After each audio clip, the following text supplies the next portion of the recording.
Hello and welcome. I am Dr. Rohit Chaudhary, Associate Professor in Botany, Government Dungar College, Bikaner.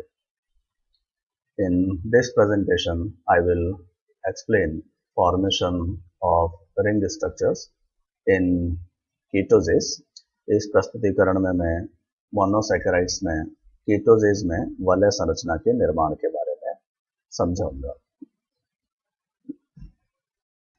In previous presentation, I have explained formation of cyclic structure in aldoses. इससे पूर्व के प्रस्तुतिकरण में मैंने एल्डोजेज में वलय संरचना के निर्माण के बारे में बताया था. The same cyclic forms exist for ketoses. यही वलय स्वरूप कीटोजेज में भी निर्मित होते हैं. That is, pyranose and furanose ring forms are formed in ketoses also. Ketoses में भी पायरेनोज प्रकार के और फ्यूरेनोज प्रकार के वलय का निर्माण होता है, ठीक उसी प्रकार से जैसे एल्डोजेज में होता है, पर्टिकुलरली फॉर फ्रक्टोज, विशेष रूप से फ्रक्टोज में, जो कि एक कीटो मोनोसैकेराइड है. तो fructose is a keto monosaccharide, that is a keto group is present at carbon number 2. This keto group which is present at carbon number 2 can interact with the hydroxyl group which is present at carbon number 5 or carbon number 6. So when this keto carbon reacts with hydroxyl group at carbon number 5, then a oxide bridge is formed between carbon number 2 and carbon number 5 of the fructose as shown in this figure. This is carbon number 2, this is 1, 2. So, a keto in this fructose structure, an oxide bridge is formed between this carbon number 2 and this carbon number 5. So, carbon number 5 and carbon number 2 are joined by an oxygen atom. Carbon number 2 और 5 एक oxygen परमाणु के द्वारा जुड़ जाते हैं and a 5-membered furanose ring is formed. और इस अंतरक्रिया में या इस इंट्रामोलिकुलर हेमिकीटल फॉर्मेशन में जो वलय संरचना निर्मित होती है वह एक 5 सदस्य पंचकोणीय या पेंटागोनल वलय संरचना निर्मित होती है, जिसे हम फ्यूरेनोज रिंग कहते हैं, फ्यूरेनोज वलय कहते हैं. So in this ring structure, this is carbon number 2, this is carbon number 5 joined by oxide bridge. Carbon number 1 is present here, CH2OH. This is carbon number 3, carbon number 4. This is carbon number 5 and carbon number 6. So when this ring structure is shown or a monosaccharide is shown in the form of ring or its ring structure is shown, then this projection or this structure is known as Haworth projection or Haworth structure. On the other side, when a linear chain structure is shown to show structure of monosaccharide, इसके विपरीत जब monosaccharide की संरचना को प्रस्तुत करने के लिए एक रैखिक श्रृंखला के रूप में उसे प्रदर्शित किया जाता है, तो इस रिप्रेजेंटेशन को, इस निरूपण को फिशर प्रोजेक्शन कहा जाता है. तो Fischer projection is linear chain representation of structure of monosaccharide, whereas Haworth projection is a ring structure representation of structure of monosaccharide. तो इस प्रकार से हम ये कह सकते हैं कि किसी मोनोसैकेराइड की संरचना का प्रस्तुतिकरण जब रैखिक श्रृंखला के रूप में या ओपन चेन स्ट्रक्चर के रूप में किया जाता है तो इसे फिशर प्रोजेक्शन कहा जाता है, और जब मोनोसैकेराइड की संरचना का प्रस्तुतिकरण वलय के रूप में किया जाता है तो इस निरूपण को या रिप्रेजेंटेशन को हावर्थ प्रोजेक्शन कहा जाता है. So the carbon number 2, that is the keto carbon, is involved here in the cyclization, that is in the formation of hemiketal, and is linked by an oxide bridge either to carbon 6 or to carbon number 5. तो इस प्रकार से यहाँ पर वलय संरचना के निर्माण में, यानी कीटोजेज में वलय संरचना के निर्माण में कार्बन नंबर 2 पर जो कीटोन ग्रुप उपस्थित होता है वह वलय के निर्माण में शामिल होता है या हेमिकीटल के फॉर्मेशन में सम्मिलित होता है.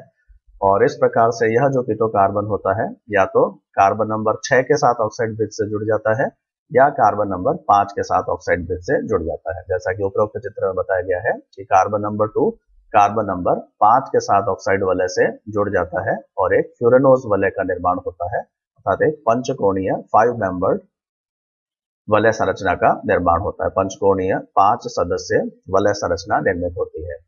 इन 5 सदस्यों में 4 सदस्य कार्बन एटम होते हैं और 5वां सदस्य ऑक्सीजन एटम होता है। In the same way, when hemiketal formation involves carbon number 6, इसी प्रकार से जब हेमिकीटल के निर्माण में कार्बन नंबर 6 प्रयुक्त होता है, then a pyranose ring structure is formed.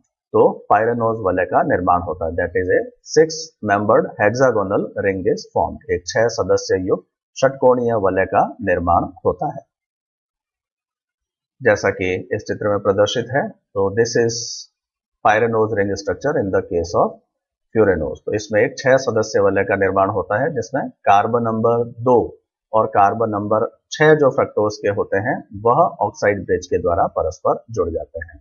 This is carbon number 2, this is carbon number 6 and these are joined by oxygen और ऑक्साइड ब्रिज। तो Haworth presentation of this pyranose ring structure is shown in both these figures. तो इन दोनों वलयों में pyranose संरचना प्रदर्शित की गई है, जिसमें 6 सदस्य पायरेनोज वलय का निर्माण होता है। इसमें 5 सदस्य कार्बन होते हैं, कार्बन परमाणु के रूप में, carbon number 2, carbon number 3, carbon number 4, carbon number 5 and carbon number 6। और जो छठा सदस्य होता है, 6th member is in the form of oxygen atom.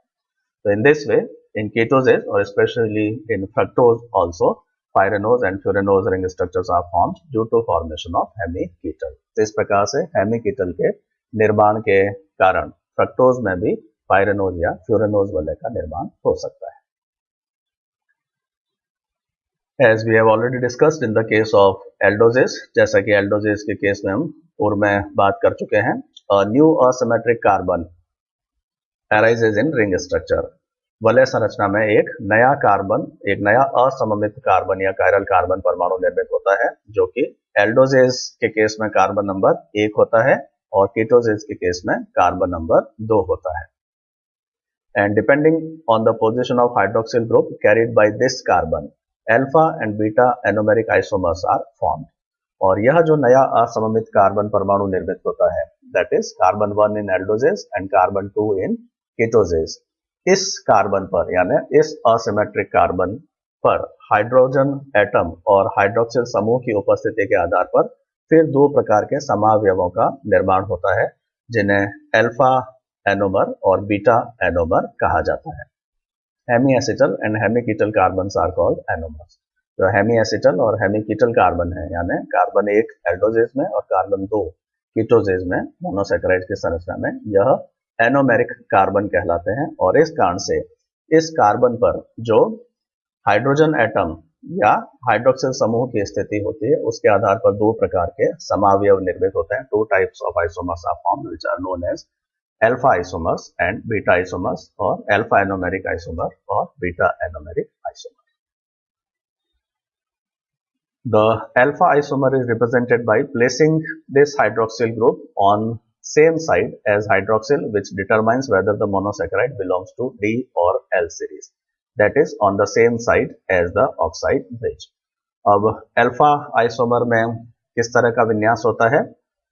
Alpha isomer में हाइड्रोक्सिल समूह को, यानी एनोमेरिक कार्बन पर जो हाइड्रोक्सिल समूह उपस्थित होता है, उसे उसी दिशा में रखा जाता है या लिखा जाता है जिस दिशा में वह हाइड्रोक्सिल समूह उपस्थित होता है, जिसके आधार पर मोनोसैकेराइड्स में डी और एल स्वरूपों का निर्माण होता है या डी और एल एनेंशियोमर्स का निर्माण होता है। तो जिस तरफ डी और एल का निर्धारण करने वाले हाइड्रोक्सिल समूह की स्थिति होती है, उसी ओर ऑक्साइड ब्रिज का भी निर्माण होता है। दैट इज, यदि मोनोसैकेराइड में यदि डी प्रकार का मोनोसैकेराइड है तो उसमें हाइड्रोक्सिल समूह दाहिनी ओर स्थित होता है, तो ऑक्साइड ब्रिज भी दाहिनी ओर ही बनेगा, राइट हैंड साइड में ही रहेगा।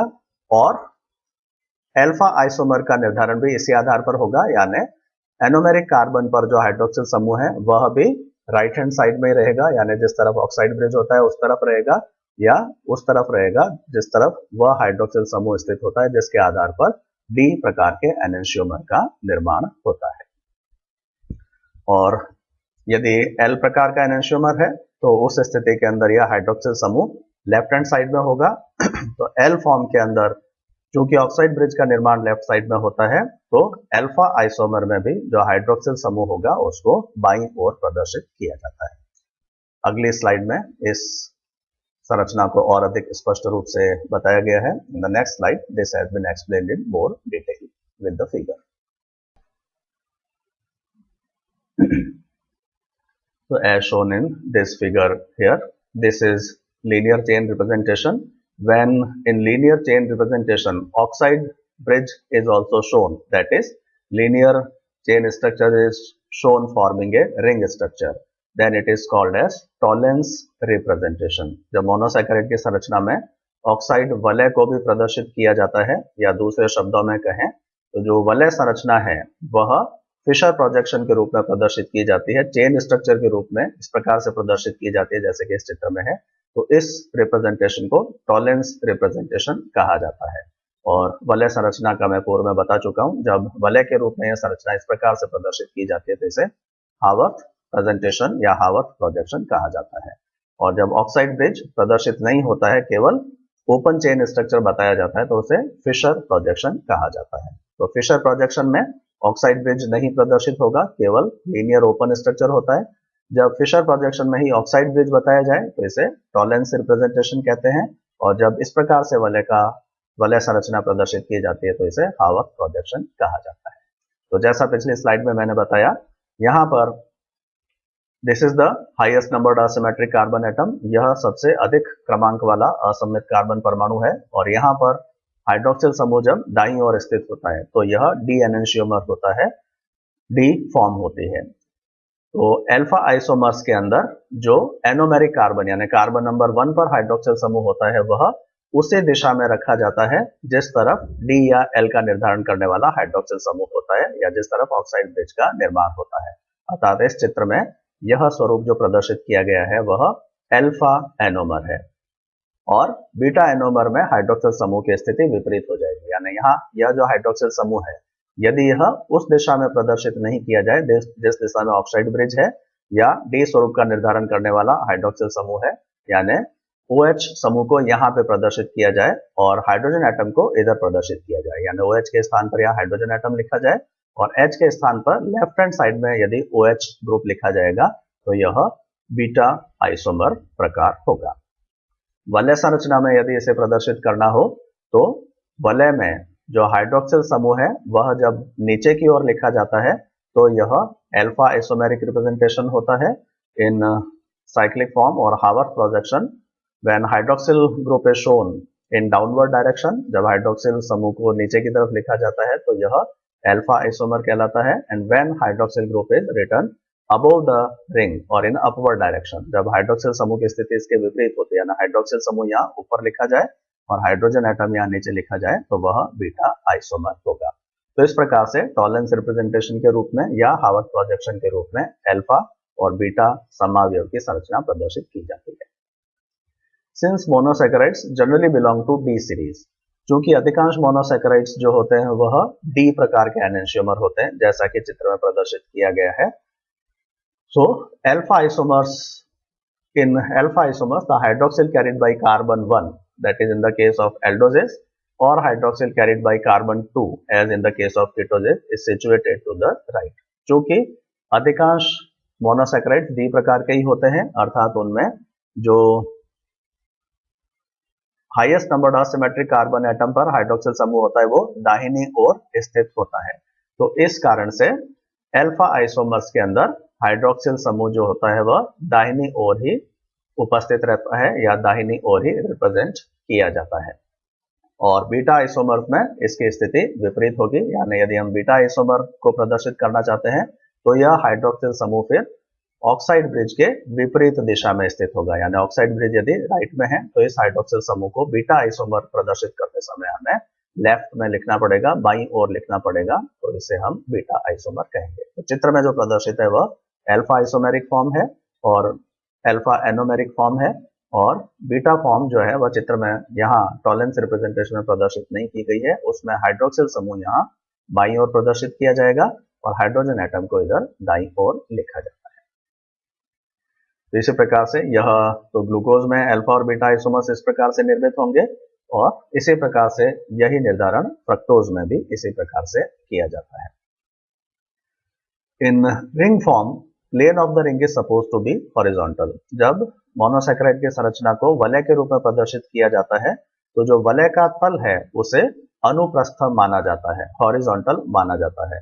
And hydrogen and hydroxyl groups are attached to carbon atoms are placed at right angles to the plane of ring. और कार्बन परमाणु के साथ जो हाइड्रोजन और हाइड्रोक्सिल समूह संलग्न होते हुए जुड़े हुए उपस्थित होते हैं वह वलय के तल के समकोण पर स्थित होते हैं। यानी यदि वलय अनुप्रस्थ तल में है तो इस पर हाइड्रोजन और हाइड्रोक्सिल समूह जो होंगे वह उदग्र तल में उपस्थित होते हैं, अर्थात एक सबस्टेंट ऊपर की ओर उपस्थित होगा रिंग के और एक सबस्टेंट वलय के नीचे की ओर उपस्थित होगा। One substance will be present above the plane of the ring, that is in upward direction, and another substrate will be present below the ring, that is in the downward direction.